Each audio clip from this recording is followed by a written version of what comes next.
All righty, welcome back to the big show. It's Jamel, the funny man, Hartman, Mia Chambray. It's the Daily Hour, brought to you by the BAC Group of Companies, Medicals, Lenders, and People's Pharmacy. Folks, don't forget to subscribe on our website. Follow us on all of our social media channels to stay up to date with all that we have going on. Help us grow beyond the mic as we do our part as we continue to improve our community. Without further ado, let's bring our guest today. Give a warm TDH welcome. He's been on before. He's the chairman of the Free Democratic Movement. Let's give a warm TDH welcome to Omar Dill. Omar, good morning. Greetings. Hey, how you doing? I'm good. How you guys doing today? Good. Good morning. Everybody's in a good mood. You know, I shared one of my favorites with them, and they're still laughing and joking around, and I try to give them some humor sometimes. Omar, man, it's not easy out in these political streets. It's a bit serious. But I got to ask you though, do you have a green thumb? A little bit, yeah, a little bit, of course. Okay. Well, what have you grown before? Before, I'm growing everything. Before, what I have in the ground right now, I got cassava. I'm going to replant some cassava. It runs on a 2-year cycle. So My plan is to have cassava for every Christmas. I got some sweet potatoes in the ground and a couple of little herbs and stuff like that. Okay. All right. See, again, I joke, but I'm serious. But I mean, when I saw the amount of people in the audience who actually grow food, it gives me hope that we know that sometimes our way out is, on ourselves, right? So take that out of the hands of other people. If you have space, I mean, again, there was a time when people thought you needed to own a lot of land to grow your own food. That's no longer the case.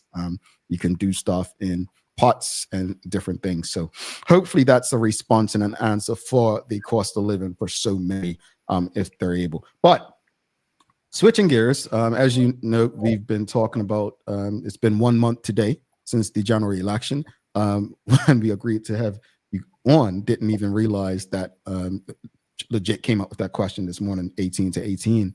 But what was your initial feeling after the final results came in on February 18th, on the election night? Like what was the feeling from yourself and your colleagues in the FDM? So I say my initial feeling, first time candidate, obviously, and being in the room, you're hearing the names go off, and before the final count, you kind of knew, in my constituency at least, we knew where it was going. So it was obviously you want to be in, right? But the people, they made their choice. And I think more importantly for me, there are people who voted for me. So for those people, I felt like I need to continue and kind of make sure that I'm being true to my word. One of the biggest criticisms that I heard was they were kind of looking for us to be more consistent over the last 4 or 5 years. So going forward, what people are asking for is that we continue to stay consistent. So when the numbers came in, though, I mean, you obviously reflect, and as you said, lessons. What were some of the lessons for yourself and the FDM? You as a first-time candidate and the FDM, second time around. What would you say as you reflect were some of the lessons that you've learned that you can carry on? I would say that the larger the team you have, the better you will do. The current ruling government, they are the biggest party on the island, and that makes a real difference. When you look at all of the constituencies where they won, they got about the same amount of votes, 400 or so, right? And I think that speaks to their loyal core of membership, which you have to appreciate over 50, 60 years of building a party. So, for us now, I think that is the blueprint. I would encourage the whole island to take note of, is that, you have to build your movement. So that's what we've been trying to do for those people who support us. We've been reaching out and we continue to reach out to say, hey, come be a member. Whether you want to be behind the scenes, there's a very important roles in any organization. And if you want to be in front of the scenes, we welcome that too. Audience, if you have any questions or comments for Omar, send them through. We'll get through as many questions and comments as we can. Sorry, Mia. Oh, no, it's okay. Yes, please send them in for Omar. Hi, Omar. Good morning. Hello. How are Nice you? to meet you. I'm good. Nice to meet you too. It's been wonderful following your journey, and congratulations on your first electoral cycle. Very impressive, and took a lot of courage. Absolutely. After the election, there was a picture shared with the premier and Mark Bean. Were you there, first of all? And what was all that about? So no, I wasn't present. That is one of the things we've been talking about for a good bit. As early as May, June last year, we seek to work with everybody, right? So in working with everybody, if you got a phone call, which we did, the premier reached out, I believe it was Monday or Tuesday of that week, and said he wanted to have a sit down, leader to leader. So, we welcome those types of conversations. We believe that, or what I would say he said from his words, is that he appreciated in the way that we operated throughout the campaign. He did take note of many of our policies. Some things are in the throne speech. So, it's an opportunity to collaborate. We look at everybody not necessarily as competition, but we want to collaborate as much as possible, because at the end of the day, it's not about party lines. It's more about making sure the country is in a better place. So that is the number one reason why we exist, to hold the government accountable, to become a government invading. And both of those things can happen whether we are in parliament or not. The morning was, we spoke about not only the government, but the government as a collective. So what will the opposition be doing to hold the current elected government's feet to the fire? Now, one of the concerns about the public regarding the FDM was after the 2020 election, FDM seemed to have kind of just disappeared and then came back, obviously for the 2025 election. Now, what are your plans to remain engaged this time for the next 4 to 5 year cycle? Yeah, so great question. That's a question that gets asked all the time. So we want to stay active. We want to stay visible. That is the number one thing that I personally got on the doorstep, is we need to make sure we keep seeing you. We need to make sure we keep seeing you. So our plan is to keep canvassing, which we have. Many, if not all of our candidates have been out on their respective constituencies, continue to knock. We want to have a couple of events. One thing that we believe is really needed in the island is political education, and also just education about how Bermuda operates. You guys spoke earlier about the governor. Bermuda is one of the very few overseas territories that don't have a local deputy governor, right? Little things like this is that because we operate in a colonial system, we have very little power over how our country is governed. So from an educational point of view, in the FDM, we want to change a lot of those things. And it starts from just allowing people to learn about how our country operates. Indeed. And just sticking to accountability, though, I mean, unfortunately, the FDM did not have any one succeed in becoming a member of parliament in this election. So how do you plan on holding the government accountable despite not having any presence in the House or Senate?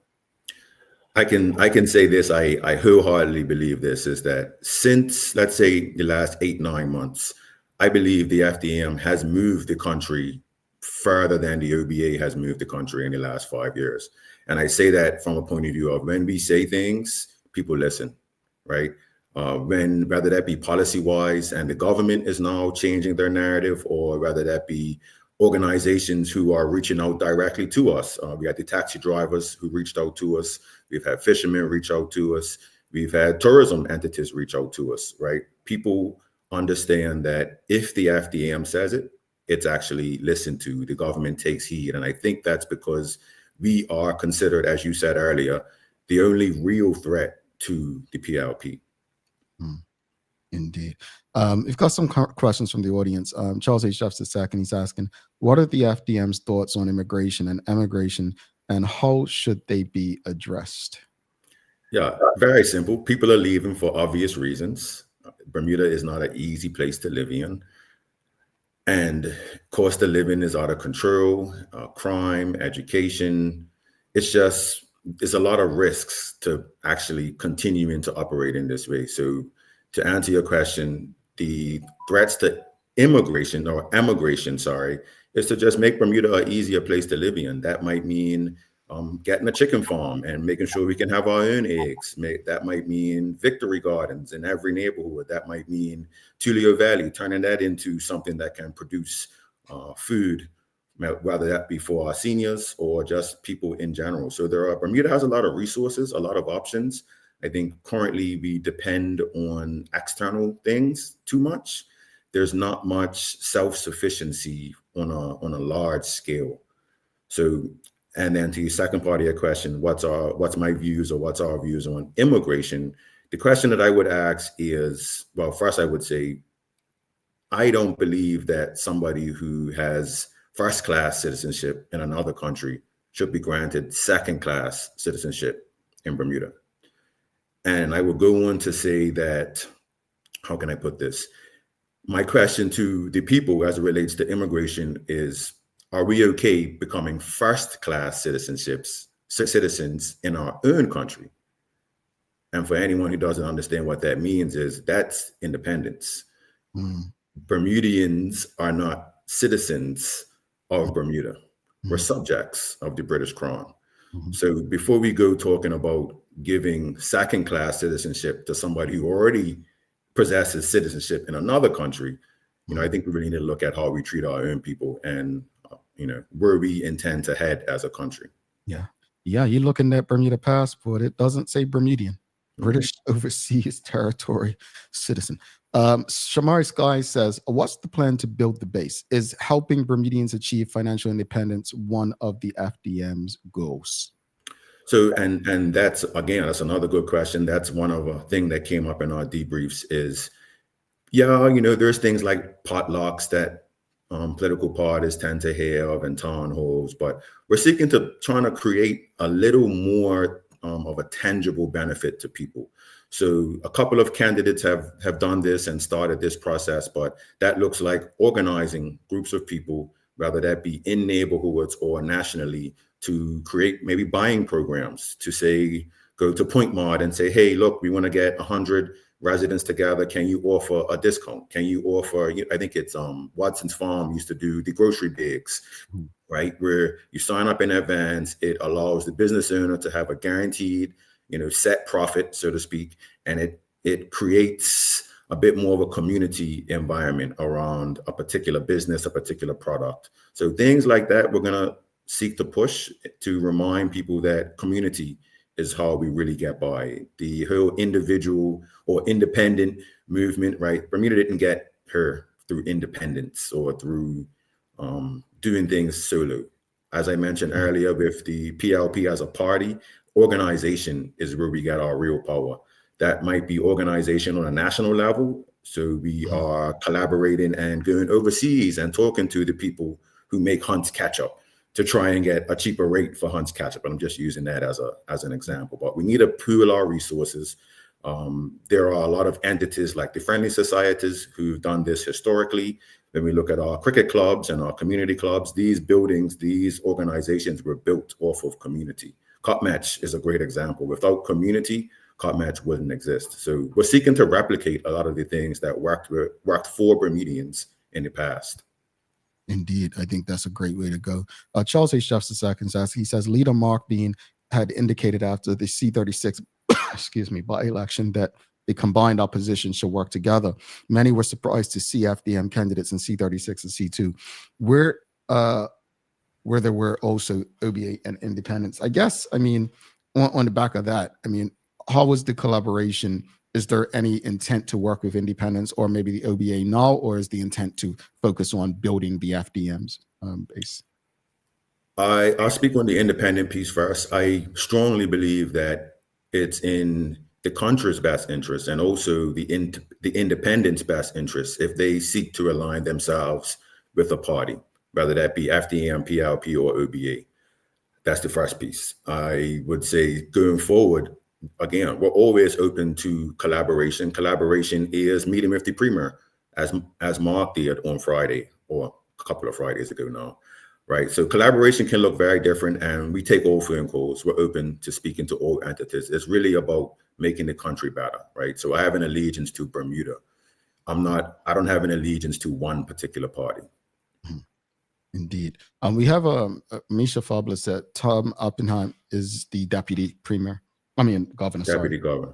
Yeah, deputy governor. And he is from where? Not Bermuda. That's my point. So Bermuda is one of the only, if not the only, overseas territory that does not have a local deputy governor. Indeed. Bermuda is also, since we're talking about this, one of the very few overseas territories who pay for everything. That white suit that the governor wears, right? All of these pomp and circumstance, we pay for that. Other overseas territories are not doing these same things. So we got to reassess. First, we got to learn, and then we got to reassess. Well, is this necessary? Can this money be better spent? Should our focus be on something different?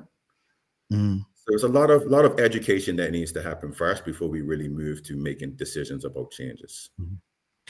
I want to switch gears really quickly to tourism because the FDM produced. They spoke out about the state of tourism recently. Maya just shared a report on tourism this morning. It seems like between the Bermuda Progressive Labour Party, the One Bermuda Alliance, and the FDM, there seems like almost a shared enemy in the BTA. Why did the FDM feel the need to provide a statement regarding the state of the Bermuda Tourism Authority? And what do you intend to do to ensure that there's some sort of change regarding the organization? Tourism has been a weak point in Bermuda for a good bit, right? I believe the BTA was established in 2014, if I'm not mistaken. And since then, our tourism numbers have only gone down. There's a lot of talk about pre-pandemic numbers, and pre-pandemic numbers were lower than 2014 numbers, right? Or thereabouts. So the place where we're at now, the BTA seemed to try and paint a picture that things are going well, and I think it's misleading the public, especially when one of their replies was, "Oh well, South P is no longer operational, and we lost another major hotel." Our occupancy numbers, I believe, are like 64%. 64% hotel occupancy. If we had a problem with hotel beds from a supply point of view, then that number should be 80, 90%, right? So the market, so to speak, is not missing the additional hotel beds. Most definitely when South Peak comes online, they're going to get a lot of group business. I expect tourism to definitely increase. But the fact of the matter is we are not doing well. Our product is not doing well. When we look at other jurisdictions, Maya is actually great at doing this type of research. But if she was to look at other tourism jurisdictions, they have like 5x their numbers since the pandemic, right? Millions of travelers all over the Bahamas, Cayman Islands, et cetera, et cetera. So Bermuda is not doing well. And I believe it comes down to investing in our product compared to, and again, let's quote David Barrett, putting a fish sandwich on a billboard.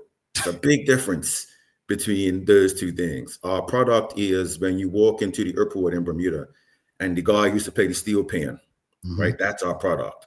Our product is tourists who want to be places where Bermudians are. Our product is just the feel-good factor, the feel-good vibe. And again, speaking to stakeholders within the industry, I spoke to a rental bike company. There were about 6,000 more rental bikes available 20 years ago. Tourism, it's not in a good place, right? So the solution, and again, the BTA actually said this in their reply. They said that they have all of the stakeholders around the table already. Our solution is great. Remove the high-paid executives and remove the BTA. Allow the stakeholders to do what's best for the industry. Because it is my thought that the stakeholders know what's best for the industry. The BTA is getting in the way.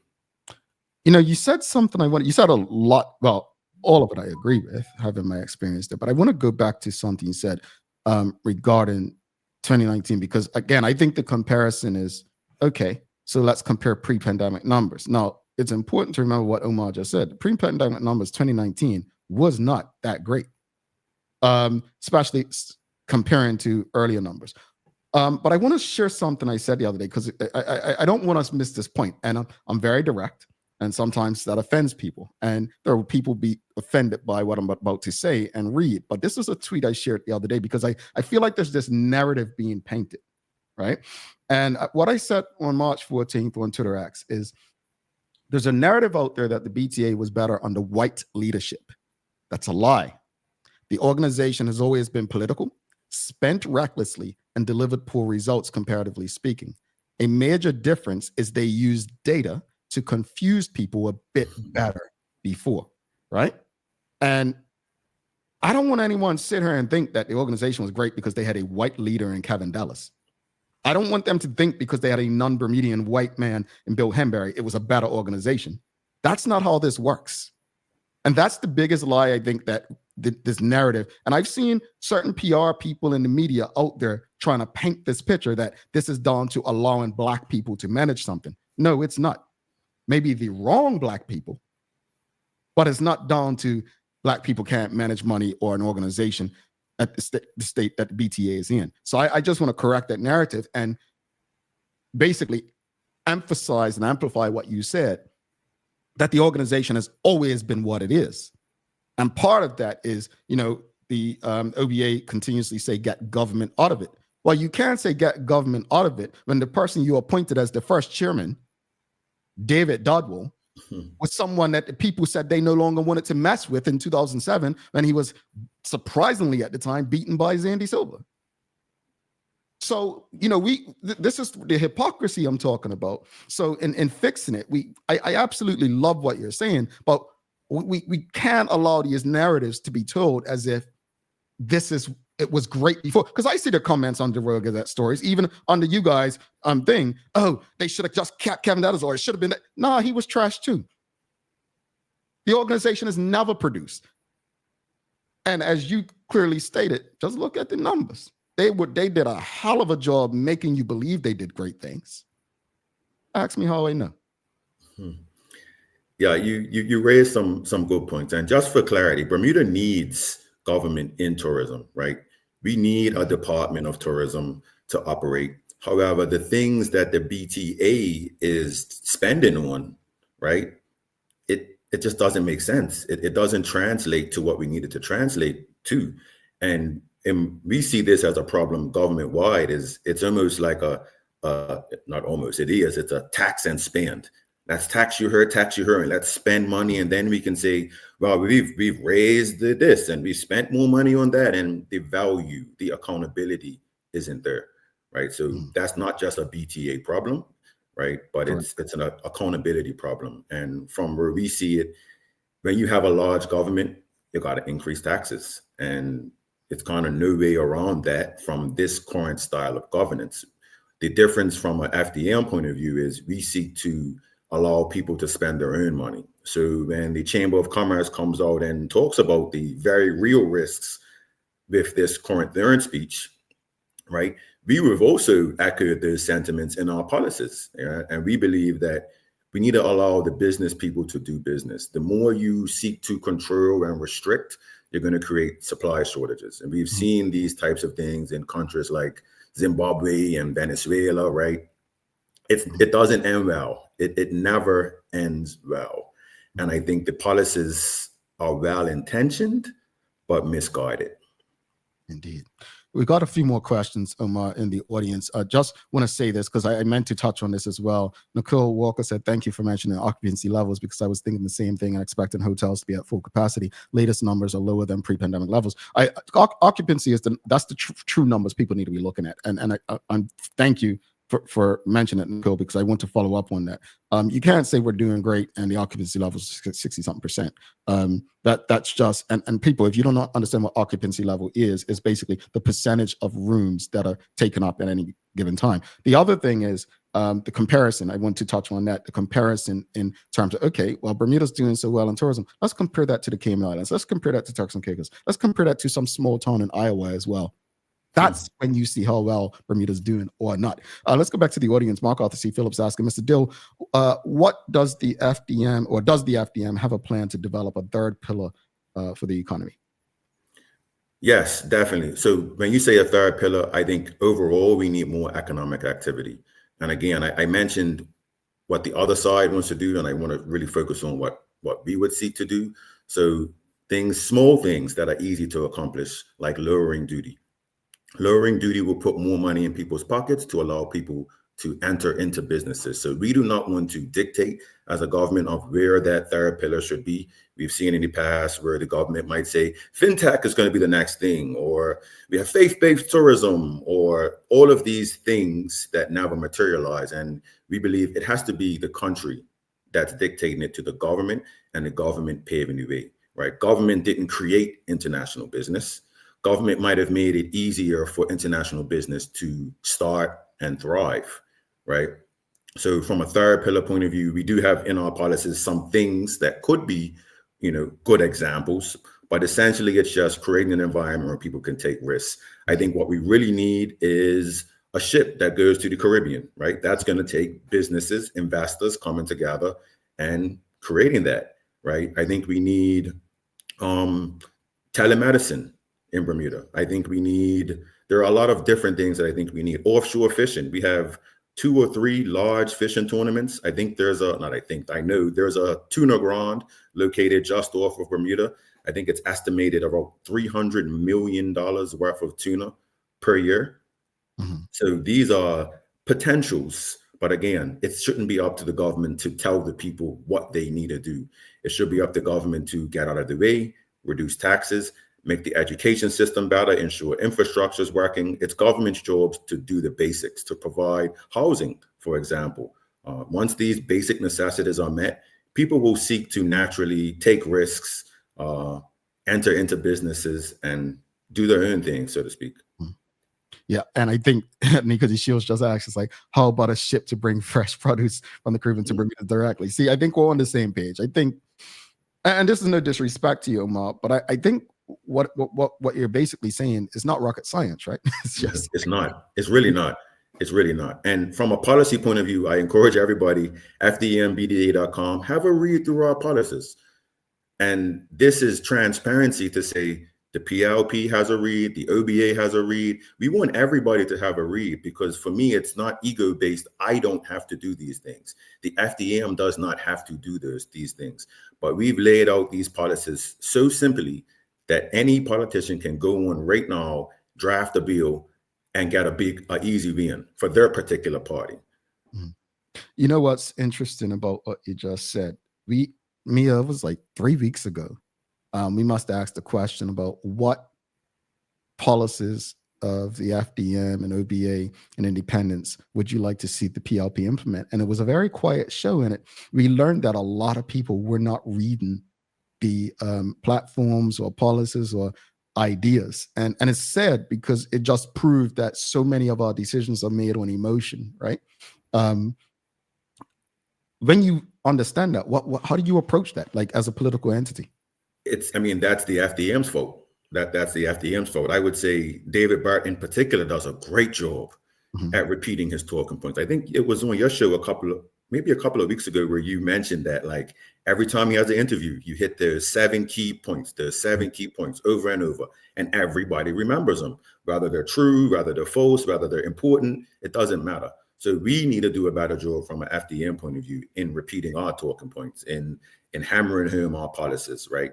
So that's work that needs to be done for sure. Yeah, indeed. Omar, I know you got to go, but a couple things from the audience. We've got Michelle White. Omar, I like the idea of educating the public, and also the view that our tourism issues need to be left to the industry partners. My question is about funding. How would you propose our tourism product be funded yet remain outside of the political influence? So again, there needs to be a Department of Tourism from a government point of view, because it's one of our key parts of our economy. So we need to make sure that the government is involved in some way. However, when we talk about removing government from like a BTA point of view, it's the big boys around the table, whether that be the hotels, the restaurant groups, the airlines. They would fund the tourism authority. They would get themselves in a magazine or put that billboard up in Times Square showing a fish sandwich, right? They are the ones that seek to gain the most, really. So they are the ones who should be funding it. No, nobody funds marketplaces, billboards, or advertisements in the newspaper, right? Marketplace wins when people shop at Marketplace. So Marketplace has a vested interest in advertising to the most benefit of their bottom line, essentially. And I want to touch on something because Charles H. Jefferson, he says, agreed the BTA should not be producing local events such as vegan fest, seafood fest, etc., as those events have not been successful and bring people to Bermuda and likely would not in the future. I probably would disagree a bit. And I'll tell you why. I was just talking to a friend last night who went to Barbados recently for her birthday. And then you speak to people who've gone to TCI and experienced their fish fry.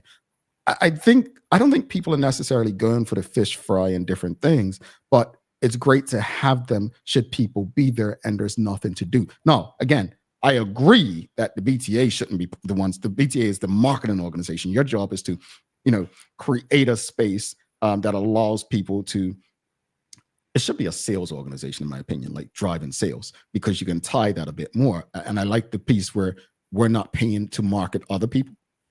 That may, like what you just said, but I do think it doesn't hurt to have those events there that exist. I just think maybe they should fall under culture, like rather than Bermuda tourism. But I appreciate that. We've got this. I usually ask this question last, but Mark's asking, there's a deal. People want to get in touch with you. Like, what's the best way to get in touch with you? Vote at FDMBermuda.com. All right. Vote at FDMBermuda.com. Before you head out, one of the things I missed the Honorable Mark being chatting on the radio recently, but apparently minimum wage came up. Yeah. As you all know, I'm not a fan of minimum wage. I just think it's counterproductive. Never thought that it was in the best interest of an employee. But where does the Free Democratic Movement stand on minimum wage? So minimum wage, the minimum wage in Bermuda, the government has attempted to make it at $16.40. But what I like to say is that the minimum wage in Bermuda is $0. That is the minimum wage. If you look at our unemployment rate, if you look at our underemployment rate, if you look at our youth unemployment rate, they're all fairly high, right? Minimum wage does not guarantee that those people got a job. So we do not support the minimum wage. Also, in the way that it has been implemented, it doesn't work. Companies are taking tips from employees and putting it to make up their minimum wage. Tips is traditionally, your own money in your own pocket. So what we want to see is less costs for the business to allow people to have more money, to allow people to spend more money. Just health insurance. If you're a small business, a big part of your cost is paying your full-time employees health insurance.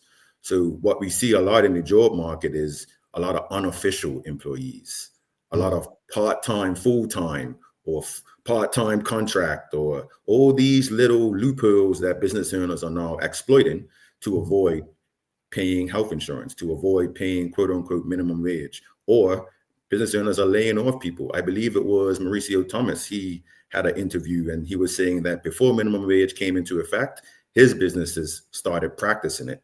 And he said one of two things he had to do. He either had to reduce margins, which no business owner wants to do that, or he had to hire less people or have less hours. So when you have these things, when you have things like minimum wage, when you have things like rent control, it actually creates a shortage in the thing that you're trying to control. These are basic economic principles across the world. And you can look at examples of where all of these things have been bared in other countries.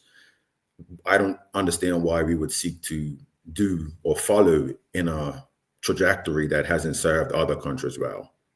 It sounds good. It makes people feel good. I think that's one of the things that it's done. Again, I've always been against the idea. I think it's something that has caught on amongst a certain group where they think it's beneficial. I don't think we think beyond the surface on it.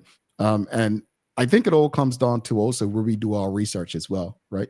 How we conduct our research that aligns with what we want to believe is best. But I just have not seen where minimum wage has really benefited the people who it's supposed to benefit. Now, just a quick caveat. If Bermuda had an unemployment rate of maybe 1%, sure, let's look at minimum wage. But our unemployment rate is already too high. Our underemployment rate is already too high. Cost of living is too high. So can we survive if I get my 1640 job, but maybe one of my coworkers gets laid off? How is the country better? How is the economy better if I now am like holding my pearls, clutching my pearls, so to speak, right? So these things, they sound good, but when you look at the data, when you ask Craig Simmons what he thinks about it, the answers are very clear. Mhm.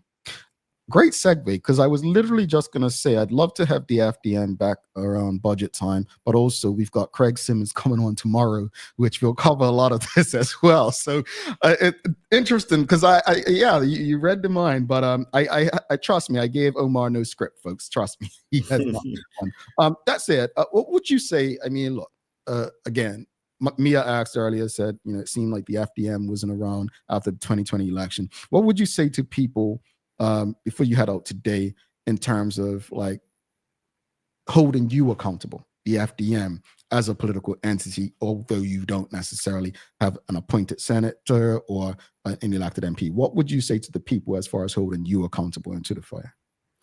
Yeah, just look to hear from us, and if you do have issues, reach out, because as you said earlier, as many people believe, there is no real viable opposition that can challenge the PLP right now. And when I say challenge, it's not about challenging the PLP, more so about ensuring that the country stays on the right track, right? So that doesn't exist unless we are in the field, and we intend to be in the field. There was one question that I got, I just want to touch on real quick. When I say no local governor, I mean, we do not have a Bermudian deputy governor. Oh, I understood the point, Okay. and I think, but thank you for the clarity, because with I think somebody said it earlier, deputy governor is such and such, but I think they missed your point when you obviously meant Bermudian. Omar, thank you so much for today. We'll definitely be in touch, because I want to make sure that everyone has the opportunity to speak on, regardless of party. That's PLP, FDM, OBA, independence. We want to keep the conversations ongoing, because the only way I believe we're going to make true progress is through collective growth as people, but also accountability. And sometimes accountability comes across harsh and as criticism, and we don't like that. But thank you for making time and trusting this platform, and we look forward to speaking with you again soon. Thank you for having me. All right, no problem.